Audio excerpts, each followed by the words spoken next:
પ્રત્યક્ષ ગુરુહરિ પરમ પૂજ્ય પ્રબોધ સ્વામીજી, આપણા સૌના વડીલ માવતર સંતવર્ય પૂજ્ય સુહૃત સ્વામીજી, પૂજ્ય મૈત્રી સ્વામીજી, આપણા સૌના ચૈતન્ય જનની પ્રાદેશિક સંતવર્ય પૂજ્ય બ્રહ્મવિહારી સ્વામીજી, પૂજ્ય સંતોષ સ્વામીજી, અક્ષર સ્વામીજી, સત્ય સ્વરૂપ સ્વામીજી, સભામાં વિરાજમાન સૌ મહાનુભાવો, વડીલો અને અક્ષરધામના મુક્તો.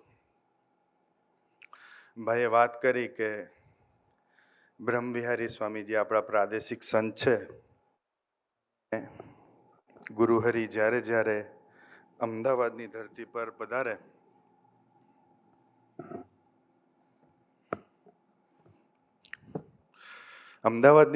પધારે ત્યારે એક પણ તક ચૂકવા દેતા નથી. એટલે મને એક ગુરુહરિનું વાક્ય યાદ આવ્યું. આ વખતે કેનેડામાં ગુરુહરિ જેક્સન પોઈન્ટ પધારેલા. ત્યાં એમને વાત કરી કે ભગવદી કોને કહેવાય? ભગવદી ભગવાનની નજીક જવાની તક ચૂકવવા ના દે, એનું નામ ભગવદી કહેવાય. તો આપણને એવા ભગવદી સંતવર્ય પૂજ્ય બ્રહ્મવિહારી સ્વામીજીની ગોદ મળી અને આપણે નિરંતર ગુરુહરિ તરફ યાત્રા કરી રહ્યા છીએ. એક ગુણાતીતાનંદ સ્વામીજીના જીવન ચરિત્રનો એક પ્રસંગ આજે યાદ આવે છે કે જ્યારે ગોપાળાનંદ સ્વામીજીની છેલ્લી અવસ્થા હતી અને ગોપાળાનંદ સ્વામીજી પોતે ખૂબ સામર્થ્યવાન, અને એમને ભગવાન સ્વામિનારાયણે સ્વપ્નમાં દર્શન આપીને કીધું કે જો મારા સર્વોપરીપણાની વાત જો તમે પ્રવર્તાવશો નહીં તો આના દેહમાં હું રાખીશ તમને 1000 જન્મ સુધી. એટલે એ આજ્ઞા શિરોમાન્ય રાખીને એમને ભગવાનની સર્વોપરીપણાની વાતો કરવાની ચાલુ કરી. 3 વર્ષ થયા. ફરતા ફરતા વડતાલ પધાર્યા એટલે પછી મંડવાળ ગ્રહણ કર્યો. બીમાર થયા, ખૂબ બીમાર થયા એટલે પછી બધા નજીકના જે હતા, ગોપાળાનંદ સ્વામીની નજીકના જાગા ભગત, ભગતજી મહારાજ, પછી શિવલાલ શેઠ, એ બધા નજીક આવી ગયા અને એમને વિરહ થયો કે ગોપાળાનંદ સ્વામીનો દેહ હવે રહે એવું લાગતું નથી. અને ખરેખર એવું હતું કે ગોપાળાનંદ સ્વામીજીનો દેહ એકદમ કથળી ગયો હતો.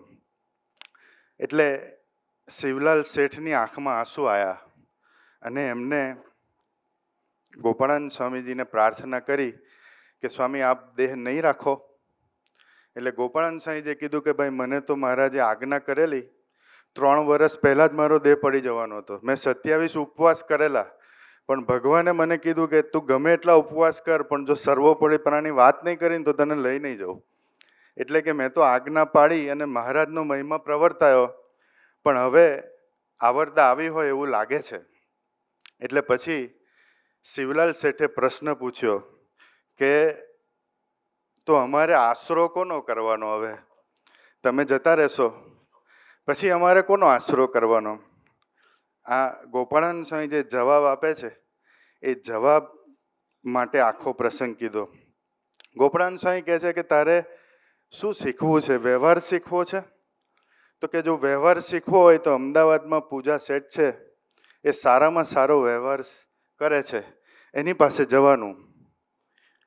પહેલો પ્રશ્ન આપણે આપણી જાતને પૂછવો પડે કે આપણે સત્સંગ શા માટે કરીએ છીએ?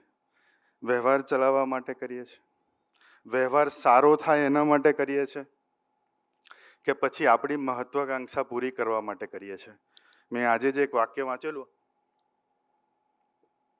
કે માણસ ભગવાનની પૂજા નથી કરતો. ભગવાનના મંદિરમાં જઈને માણસ ભગવાનની પૂજા નથી કરતો. માણસ પોતાની મહત્વાકાંક્ષાની પૂજા કરે છે કે એને જિંદગીમાં સેટ કરેલા માઇલસ્ટોન જલ્દી પૂરા થાય, જલ્દી એમાં સક્સેસ મળે. 90% લોકો સત્સંગ એવી એક સૂક્ષ્મ અપેક્ષાથી કરતા હોય કે મારો સંસાર ગોઠવાઈ જાય, મારું આ ગોઠવાઈ જાય, મારી જોબ ગોઠવાઈ જાય, મારો ધંધો ગોઠવાઈ જાય. પણ ગોપાળાનંદ સ્વામી એવા આત્મલક્ષી સાધુ હતા. એને શિવલાલ શેઠને કીધું તારે વ્યવહાર જો શીખવો હોય તો કે અમદાવાદમાં પૂજા શેઠ છે એની પાસે જજે, એ તને સારામાં સારો વ્યવહાર શીખવશે. પણ જો તારે વ્યવહાર અને મોક્ષ બંને શીખવો હોય તો જુનાગઢમાં ગુણાતીતાનંદ સ્વામીજી રહે છે, એની પાસે જજે. એના જેવો વ્યવહાર કોઈ કર્યો નથી અને એ તારો મોક્ષ બી સુધારશે. એવા પ્રત્યેક અક્ષરધામ સમાન એ સાધુ છે, તું એની પાસે જઈને સમાગમ કરજે તો તારો બેવ સુધરશે. તો આ ધરતી પર મોક્ષ સુધારવો હોય તો એક વસ્તુ તો પાકી થઈ ગઈ કે પ્રત્યક્ષ સંતના યોગમાં આવવું પડે. એના સિવાય ધરતી પર કોઈ વ્યક્તિ મોક્ષ ના સુધારી શકે. જેના દર્શને કરીને અંતરમાં એવી પ્રતીતિ થઈ જાય કે મારો આ છેલ્લો જન્મ, જેના દર્શન કરીને અંતરમાં એવી હાસ થઈ જાય કે ધરતી પર મારું હૃદય જેને શોધતું હતું એ આ જ સાધુ છે, એવી પ્રતીતિ અને અનુભૂતિ જે સંતમાં થાય, ત્યાર પછી આપણને ભગવાનમાં જોડે અને આપણો છેલ્લો જન્મ થાય ને મોક્ષ થાય. ત્યાર પછી શિવલાલ શેઠ જુનાગઢ જાય છે અને ગુણાતીતાનંદ સ્વામીજીના ખોળામાં પોતાનું સમગ્ર તંત્ર આપે છે. તો એવા ભગવાનને રાખનાર સંત, ગુણાતીત સંત, જેના દર્શનથી, જેના સમાગમથી, જેની વાતોથી 184 ઉડી જાય અને આપણે ફરીવાર જન્મવાનું ના થાય. અને એ કંઈ મર્યા પછીની વાત નથી કરતા, એ તો જે દિવસથી એનો સંબંધ થયો ને એ દિવસથી જ આપણો મોક્ષ થઈ રહ્યો છે. મને બરાબર યાદ છે, અમે 2023માં ન્યુઝીલેન્ડ ઓકલેન્ડ હતા, એક ગેરેજમાં ગયા હતા. ત્યાં પ્રભુસિંહે પધરામણી કરી આખા ગેરેજમાં. પછી ત્યાં નવા 5 છોકરા જોબ કરવા આવેલા, થોડા સમયથી સત્સંગ સાંભળતા હતા, સભામાં આવતા હતા.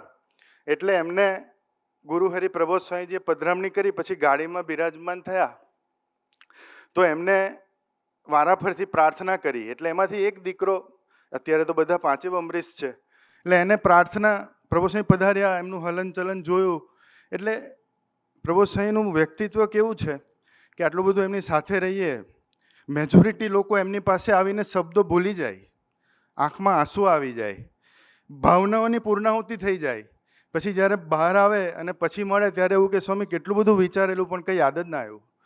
એમને જોઈને, એમની રુજુતા ને એમનું ફેસ મુખારવીને જોઈને એવું થઈ જાય કે કંઈ પ્રાર્થના કરવી જ નથી, બસ ખાલી દર્શન જ કરવા છે. એટલે એ છોકરો બી પ્રાર્થના કરવા આવ્યો, એને 2 હાથ જોડેલા. આ બાજુની બારીએ ગુરુહરિ જ્યાં બિરાજમાન હતા ત્યાં એ ઊભો હતો, ડ્રાઈવર સાઈડની બારીએ ઊભો હતો.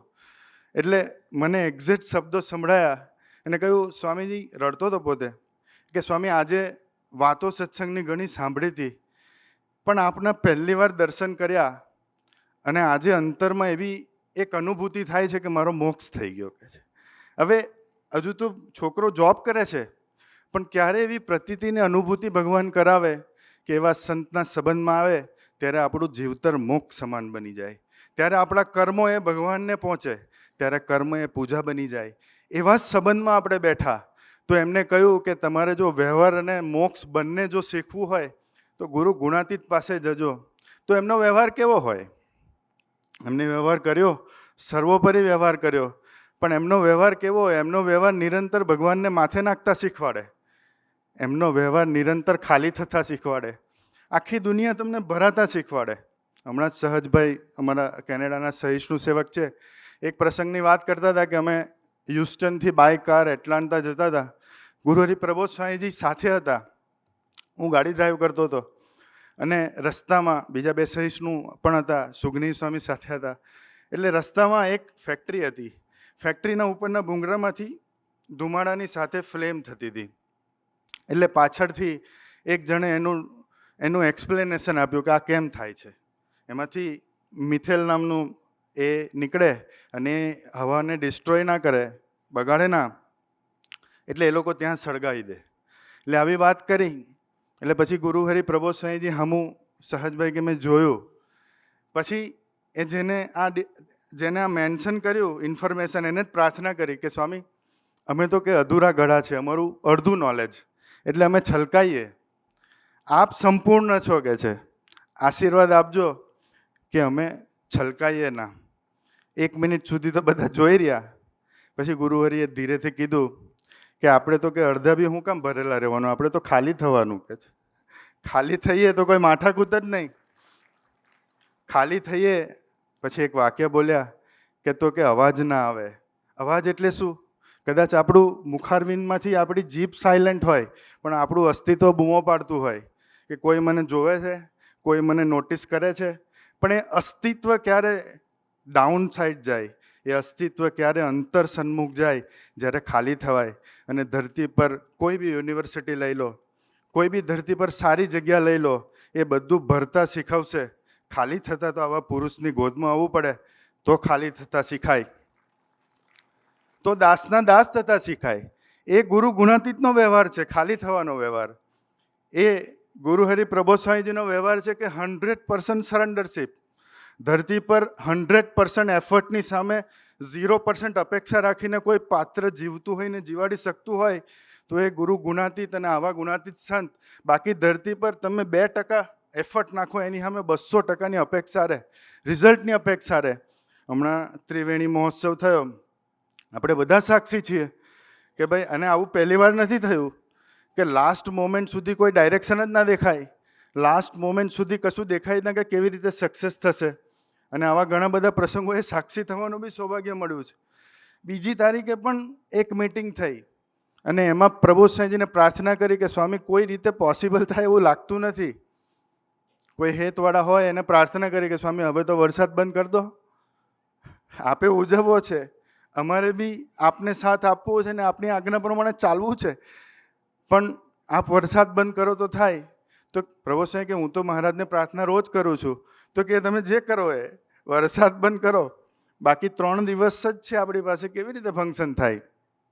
પણ એ ગુણાતીતનો વ્યવહાર કેવો હોય, એને કીધું ભગવાનને બહુ પ્રાર્થના ના થાય, બાકી આડા ફાટે કે છે, એને જેવી રીતે રાખવા હોય એવી રીતે આપણે દોડવાનું કે છે. અને લાસ્ટ મોમેન્ટ સુધી રિઝલ્ટ ના દેખાય તોય દોડવાનું. અને એ તો ગુણાતીતાનંદ સ્વામીજીની રીતિનીતિ કે કોઈ અણસાર નહોતો દેખાતો મૂર્તિ પ્રતિષ્ઠાનો, ભગવાનના બળે જજુમ્યા, લાસ્ટ મિનિટ સુધી જજુમ્યા અને ભગવાનના હાથે પ્રતિષ્ઠા કરાવી, અને એ બી રંગે ચંગે કરાવી. તો એવો તો હ્યુસ્ટનની મૂર્તિ પ્રતિષ્ઠા હોય કે લંડનની પ્રતિષ્ઠા હોય કે ભક્તિ ઉત્સવ હોય કે કોઈ બી મહોત્સવ હોય, એક ભગવાન એવો પ્રસંગ રાખે કે લાસ્ટ મોમેન્ટ સુધી કોઈ ડાયરેક્શન ના દેખાય. તો હવે 200 વર્ષના દાખલાના ફળ સ્વરૂપે આપણને શું ફાયદો થયો? તો ભાઈ એક વ્યક્તિ, હરિપ્રબોધમ પરિવારનું એક અમરીશ, એક કાર્ય કરતા હવે એ ડાયરેક્શનથી જજુમતો થયો, હારાકીરી કરતો થયો, લાસ્ટ મોમેન્ટ સુધી રિઝલ્ટ ના દેખાય અને ત્યાં સુધી જજુમે. એ ખમીરી અને એ એફર્ટ, અપેક્ષા વગરનું એફર્ટ, એ તાકાત કોણ આપે? ત્યાં આવા સંત જોઈએ. ધરતી પર તમે 1 રૂપિયાનું કામ કરો ને તો 100 રૂપિયાની અપેક્ષા તમારા મગજમાં ડેવલપ થાય. તમારી બુદ્ધિ માંગે રિઝલ્ટ, પણ એ રિઝલ્ટની પાર ક્યારે થશે, શું થશે, કેવી રીતે થશે, એ બધા વિચારોને સ્વામિનારાયણ ભગવાનના ભજનમાં વિલીન કરી અને કેવળ એક એમના આધારે જીવવાનો વ્યવહાર છે ને, એ ગુરુ ગુણાતીતે શીખવ્યો. અને એ પ્રભુ સ્વામી આપણને શીખવી રહ્યા છે કે ભાઈ ગમે એવી પરિસ્થિતિ હોય, અને એક પ્રપોઝલ તો એવું બી આવી ગયું કે પરદેશના ભક્તોનું કરી નાખીએ, આપણા ભક્તોને પોષી પૂનમે કરીશું. પહેલાં ભણ્યા બી, વાતો બી સાંભળી, ને પછી એમને કહ્યું કે સ્વામીજીનો સમયો છે ને, સ્વામીજી કરાવશે. પણ ક્યારે, કેવી રીતે? અમે વિનીપેગ હતા તો એ લોકોનું ટાઇટલ હતું યુવાનોની સભા હતી. હવે આગળથી કંઈ સબ્જેક્ટ કહે ના આ લોકો, એટલે જેવું વારો આવવાના 2 મિનિટ પહેલાં પેલો મને કહી ગયો કે આજની સભાની થીમ છે ક્યારે થશે. અને ઓલમોસ્ટ બધા, અને ઓલમોસ્ટ એ બધા જેટલા બેઠા હતા ને બધાને ઇમિગ્રેશનની તકલીફ હતી. મેં કીધું હવે આ તો કેવી રીતે? પ્રાર્થના કરી ભગવાનને. મેં કીધું ભાઈ ક્યારે થશે પછી વિચારો, પહેલાં મારાથી શું થશે એ વિચારો. આજે આપણે નક્કી કરેલું ક્યાં કંઈ થાય છે? આજે મેં નક્કી કર્યું હોય તો ભાઈ મારું નક્કી કરેલું તમે થોડા કે અમદાવાદમાં બેઠા હોય, તમે કંઈ અમેરિકાની 5 સ્ટાર હોટલમાં જ વિચાર્યું હોય, પણ આપણું ધાર્યું નથી થતું. હરેક સેકન્ડે ભગવાનનું ધાર્યું થાય છે એવું માનીને જીવવાનો વ્યવહાર એટલે ગુણાતીતનો વ્યવહાર. એ આ સાધુ આપણને શીખવે કે હરેક સેકન્ડે ભગવાનના માથે નાખીને જીવો, રિઝલ્ટ એના પર છોડો, એફર્ટ તમે કરો. અને એ બી એને આધીન છે, બુદ્ધિ શક્તિ એને આધીન છે. પહેલામાં પહેલી વસ્તુ ગુણાતીતનો વ્યવહાર એટલે હરેક સેકન્ડ ભગવાનને માથે નાખીને જીવડાવે. બીજો વ્યવહાર, ગુણાતીતનો બીજો વ્યવહાર હંમેશા ભગવાનના થઈને જીવડાવે કે મારો શ્વાસ છે ને એને આધીન છે, મારો સંસાર એને આધીન છે, મારા બાળકો એને આધીન છે. આપણે સ્વામીજીના આપણું તંત્ર સ્વામીજીનું, મારું એક એક હલનચલન સ્વામીજીને આધીન છે. એ કેવળ ભગવાનને સાકાર સ્વરૂપે પ્રગટ માનીને પોતાની સાથે હાજરા હજુર રાખીને જીવવાની ટ્રેનિંગ આપે ને, એ ગુણાતીતનો વ્યવહાર અને એ મોક્ષનો વ્યવહાર. અને તો મોક્ષ મર્યા પછી નથી. જો આવી રીતે જીવતા આવડી જાય તો આ દેહે તો સુખ્યા કરવા બેઠા છે, સુખ્યા કરવા માટે જ ધરતી પર પધાર્યા છે. તો એ વ્યવહાર કેવો હશે? અને એ યુવાનો એક યુવાનના હૃદયમાં એમને એ વ્યવહાર નાખ્યો. આજે એક છોકરાનો અમેરિકાથી સવારે વિડીયો કોલ આવેલો અને એના પોતાના મેરેજ આવે છે, દીકરો બેન્સેલમ રહે છે અને એને મને કીધું કે કિશનજીને કહ્યું, પણ કિશનજી એવું કહ્યું છે કે લીગલી કંઈ વાંધો નથી, પણ ક્યારે શું થાય એ કંઈ નક્કી નહીં, તો ગુરુહરિ પ્રબોધ સ્વામીજીને એકવાર આશીર્વાદ લઈ લેજો. એટલે પછી સુરત સ્વામીજીને મેં કીધું, સાંઈ આપણે વિડીયો કોલ પર દર્શન કરાવી દઈએ. એનો ફોન આવ્યો, ગુરુહરિ પ્રબોધ સ્વામીજીના દર્શન થયા. ગુરુહરિ પ્રબોધ સ્વામીજીને સુરત સ્વામીજીએ વર્ણન કર્યું કે સ્વામી, આ છોકરો આ સ્ટેટસ પર છે અને અત્યારે ઇમિગ્રેશન અને હોમ ડિપાર્ટમેન્ટ બહુ ફ્લક્ચ્યુએશન કરે છે રૂલ્સમાં, ને એકવાર ઇન્ડિયા આવ્યા પછી દીકરી બી ત્યાં, દીકરો બી ત્યાં, હવે ઇન્ડિયા આવવાનું ને મહિના પછી જવામાં કંઈ પ્રોબ્લેમ થયો તો, એટલે અહીંયા આવું એ રિસ્ક છે. અત્યારે ઘણા બધા લોકો તાળે છે, ઘણા બધા લોકો આવવાના પ્લાનિંગ કેન્સલ કર્યા છે. એટલે ગુરુહરિને વિડીયો કોલ પર સુરેશ સ્વામીજીએ પ્રાર્થના કરી. પછી એમને કહ્યું છોકરાને કે ભાઈ તું પ્રાર્થના કર. છોકરાએ બહુ મસ્ત પ્રાર્થના કરી. એને કહ્યું, સ્વામી, આ સુરત સ્વામીજીએ જે વાત કરીને લૌકિકમાં તો આટલું જ છે, પણ કે બીજી એક અલૌકિક પ્રાર્થના કરવાનું મન થાય છે તરત. એવું કોઈ પ્લાન નહોતું, પણ વ્યક્તિ જ્યારે ઇન્સ્ટન્ટ કંઈ પ્રાર્થના કરે તો એના હૃદયમાં રમતી હોય તો કરી શકે. આ બુદ્ધિમાંથી ના આવે. પ્લાનિંગ બુદ્ધિમાં થાય, પ્રી પ્લાન બુદ્ધિમાં થાય. તાત્કાલિક ધોરણે કંઈ તમારા ભાવનાઓ હૃદયમાંથી નીકળે એ હૃદયની પ્રાર્થના હોય. એટલે એને કીધું, સ્વામી, આપ જ્યારે બેન્સેલમ પધારેલા ત્યારે આપે કીધેલું કે ભગવાન પોતાનામાં ડૂબાડવા ધરતી પર આવતા હોય છે, તો હરેક ક્રિયામાં તમારામાં ડૂબેલા રહેવાય ને એવા આશીર્વાદ આપજો, ને તમારા રહેવાય એવા આશીર્વાદ આપજો. તો વાત એ કરવી છે કે એ વ્યવહાર કેવો હશે કે હરેક સેકન્ડે ભગવાનમાં ડૂબવાનું મન થાય. એ વ્યવહાર કેવો હશે કે હરેક સેકન્ડે ગુરુહરિમાં ડૂબવાનું મન થાય. એ વ્યવહાર આપણને શીખવાડી રહ્યા છે. એટલે આપણે કદાચ ભાગ્યશાળી છીએ. અને એટલે જ ગુણાતીતાન સાહેબ વાતોમાં કહ્યું કે આજે તો જો ભગવાન મળ્યા હોત પણ આવા સાધુ ના મળ્યા હોત તો આવો વ્યવહાર કોણ શીખવત? બાકી તો આપણે તો વિષયો તરફ જ વ્યક્તિને માંગવાનું કે ને એટલે વિષય જ માંગે. મારો તો અનુભવ છે. ગમે એટલું સમજાવીને તમે લઈ જાઓ ને, પણ એને સ્પેસ મળે ને એટલે એની સાનુકૂળતા જ સર્વોપરી કરે. એની આજુબાજુનું તંત્ર જ સુધારવાનો પ્રયત્ન કરે. પ્રાર્થના બી એની કરે ને મનન ચિંતન પણ એનું કરે. પણ એક ગુરુ ગુણાતીત અને એવા ગુણાતીત સંત ધરતી પર આવે ને એનો યોગ થાય તો એનો એ સંસાર ભગવાન માન્ય બને, ભગવાનને આધીન બને. વિનીપેગની બાજુમાં એક વિંકલર કરીને ટાઉન છે. ત્યાં એક જમીન કરીને દીકરો રહે, મૂળ ધોળકાનો છે. અમે બેઠા હતા રાતે, તો એને મને એક પ્રસંગ કીધો. મને કહે છે કે પ્રબોધ સ્વામીજી જ્યારે 2013-14માં આવતા હતા ત્યારે મારા લાઈફમાં એક પ્રસંગ બની ગયો. પ્રભુ સ્વામીજી વેનકુવરની ધરતી પર હતા ત્યારે ત્યાંની પ્રાદેશિક સંતની સેવા કરતા હતા. એટલે એમને કહ્યું કે મારી નાનકડી દીકરી 6 મહિનાની, તું એનું નામ. અને એ દીકરીને અચાનક શરીરમાં કમળો વધવા માંડ્યો. બિલીરુબિન જેને કહેવાય, એનું પ્રમાણ આમ ઘટવું જોઈએ પણ વધવા માંડ્યો. હવે વિંકલર બહુ નાનું ટાઉન છે, 1000થી 1500 જણાની વસ્તી છે. એટલે ત્યાંની મેડિકલ હોસ્પિટલમાં લઈ ગયા, પણ એ ડૉક્ટરે એવું કીધું કે એને વિનીપેગ મોકલવું પડશે, અહીંયા નહીં થાય. એટલે પછી તો રાત્રે 11:30 પોણા 12નો સમય હતો અને ત્યાંના રૂલ્સ પ્રમાણે પેરેન્ટ્સને સાથે ના જવા દે. કે જે અમે કદાચ પાછળની ગાડીમાં જોડે જઈએ બી ને તો હોસ્પિટલમાં એન્ટર નહીં થવા દે. એ ચાઇલ્ડ કેરમાં જે જગ્યા પર દીકરીને રાખે ત્યાં નહીં જવા દે.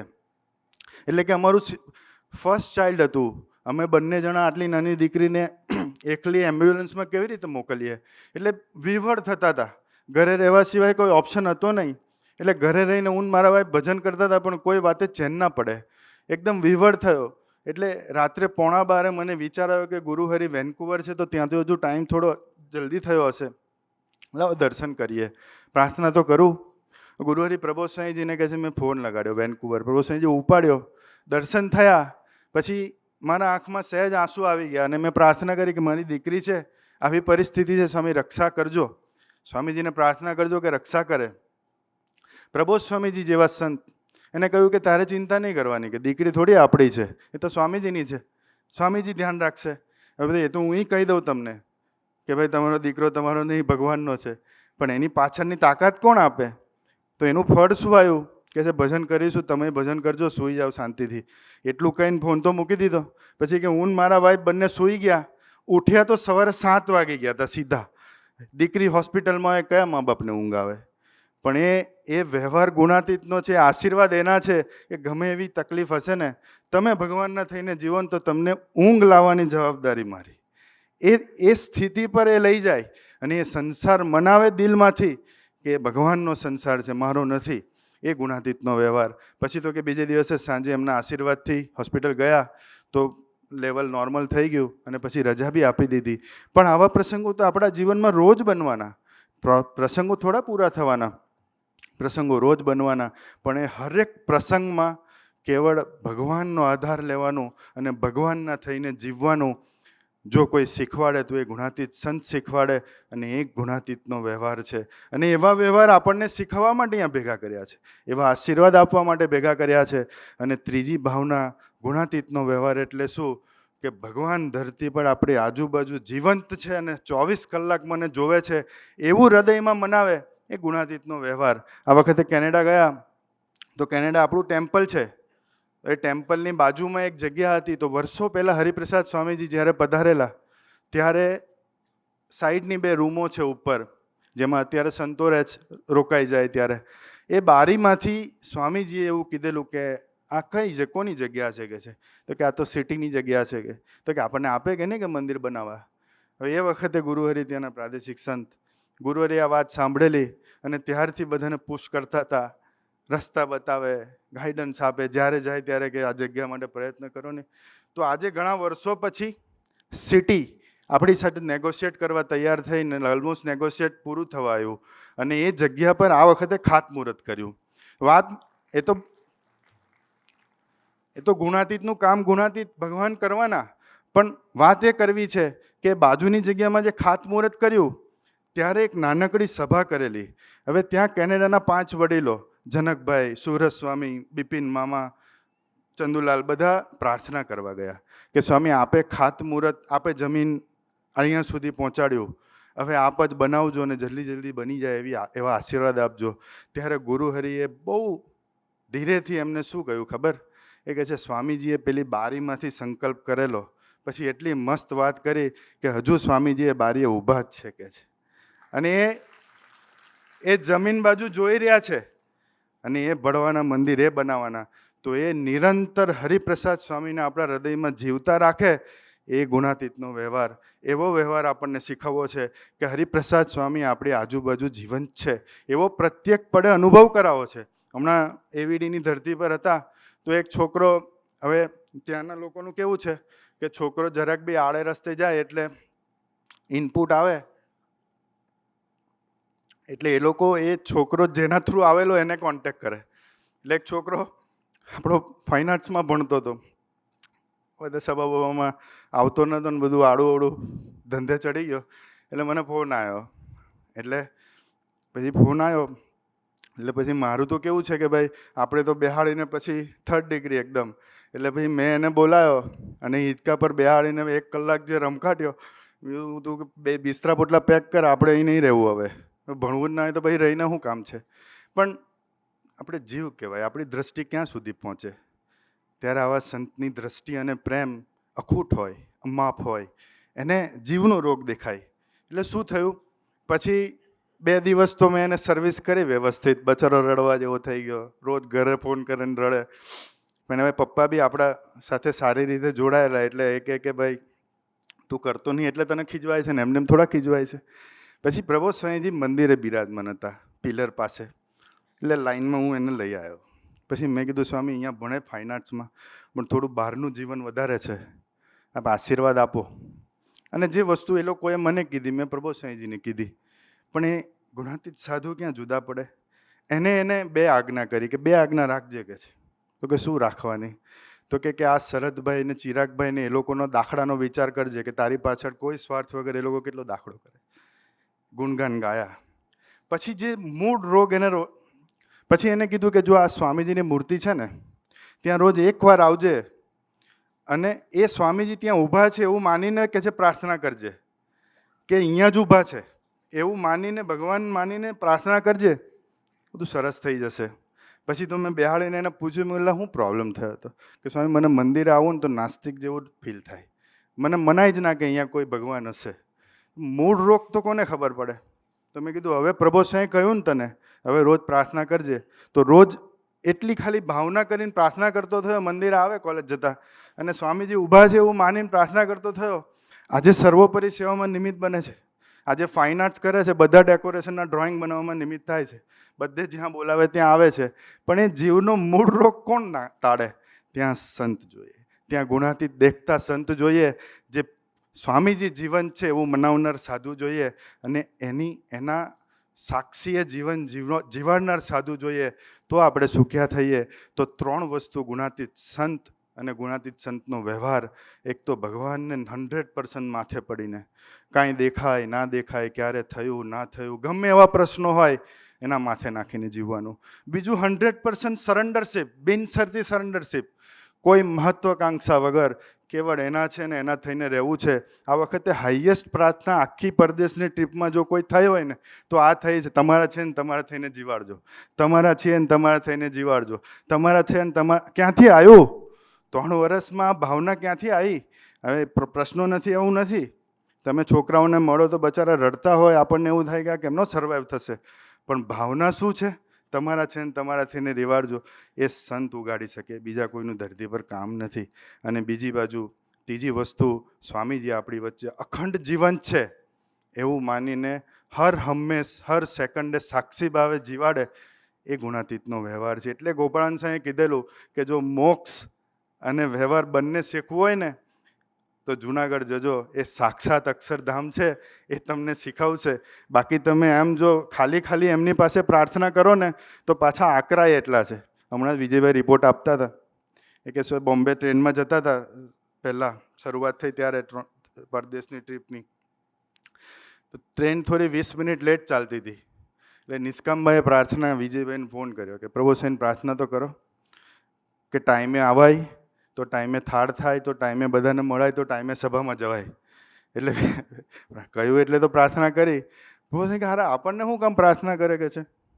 કે ડ્રાઈવરને કે ને ટ્રેન આપણે થોડી લેટ કરીએ, કે ભજન કરે કે છે. પણ એ ભજન કરવું પડે, ત્યાં એના આશરે ને એના આધારે જીવવું પડે. એ ગુણાતીતનો વ્યવહાર છે. એવો વ્યવહાર આપણને આપણા સંસારમાં ને આપણા આત્મામાં સ્થિર કરવા માટે આવા સંતો વિચરણ કરતા હોય ને આપણે એના યોગમાં આવ્યા એટલે આપણા જેવું ફોર્ચ્યુન આ જગતમાં કોઈનું નથી એવું માનીને આપણે નિરંતર એના તરફ યાત્રા કરીએ. બીજું બ્રહ્મવિહારી સ્વામીજી હમણાં આ વખતે ઇમિગ્રેશનના જેટલા બી લંડનમાં પ્રશ્નો હતા બધાને પ્રભુ સાંઈ આગળ ભેગા કર્યા. પ્રભુ સાંઈજીએ આ જ વાત કરી કે છે કે સત્સંગ સ્પેરવિલ તરીકે નહીં કરવાનો કે છે. બીજું કીધું સત્સંગ કરવા ખાતર નહીં કરવાનો. ભાઈ સત્સંગ શું કામ કરવાનો? કે સત્સંગમાં કાયમ રહેવાય એના માટે સત્સંગ કરવાનો. તો હવે એ તો કેટલું અઘરું લેસન છે. તમે જો હવે તો આ જમાનામાં તો બધા ગોલ ઓરિએન્ટેડ ચાલે કે ભાઈ મારું આ કામ થાય ત્યાં સુધી પછી પૂરું. ના, એવું નહીં. સત્સંગ પ્રાયોરિટી રાખવાનો 1, બીજું એના માથે પડીને જીવવાનું 2, ત્રીજું એના જ છીએ ને એના થઈને રહેવા માટે ભજન કરવાનું 3, અને ચોથું બ્રહ્મવિહારી સ્વામી જેવા સંત સાથે દોસ્તી રાખવાની. તો તમને લંડનની ધરતી પરથી કોઈ નહીં કાઢે, બાકી તમે જતા રહેશો, એની મારી જવાબદારી નહીં. પણ એ ગુણાતીતનો વ્યવહાર છે, એમને મફતમાં ના હાલે કશું. એમને કીધું કે ભજન કરીને સંબંધ વધારવાનો અને વાતો સાંભળીને નિષ્ઠા પાકી કરવાની. આ વખતે ગયા વર્ષે પધારેલા તો આપણા સોલંકી સાહેબ છે ત્યાં અમેરિકા, એનો દીકરો કેતન સોલંકી, એના ઘરે પધરામણી હતી, ત્યાં એનો બનેવી એરિક એનું નામ, એ આવ્યો હતો. એટલે કેતનભાઈએ પ્રાર્થના કરી કે સ્વામી આ એરિકભાઈ છે ને સત્સંગમાં એટલું પ્લસ માઇનસ થાય છે, તો આપ એવા કોઈ અનુભવ કરાવો કે એને નિષ્ઠા જાગે. ગુરુહરિએ શું કીધું? ગુરુએ એવું કીધું કે કેતનભાઈના પપ્પા જે વર્ષોથી જૂના સત્સંગી છે કે છે સ્વામીજી પહેલી વાર એરપોર્ટ આવેલા ને ત્યારે એ લેવા ગયેલા, કે છે તારા પપ્પાને સ્વામીજીએ અધડક અનુભવ કરાયા છે એરિકને એવું કહેવાનું કે એની પાસે બેહીને પ્રસંગો સાંભળે કે છે. અનુભવ કરાવવાથી નિષ્ઠા નહીં થાય, વાતો સાંભળવાથી નિષ્ઠા થશે કે છે. તો એ ગુણાતીતનો વ્યવહાર છે. તો એવા વ્યવહારમાં આપણને સૌને દિન પ્રતિદિન ગુરુહરિ સ્પીડથી લઈ જાય એટલી જ એમના ચરણાવિંદમાં પ્રાર્થના. સહજાનંદ સ્વામી મહારાજની.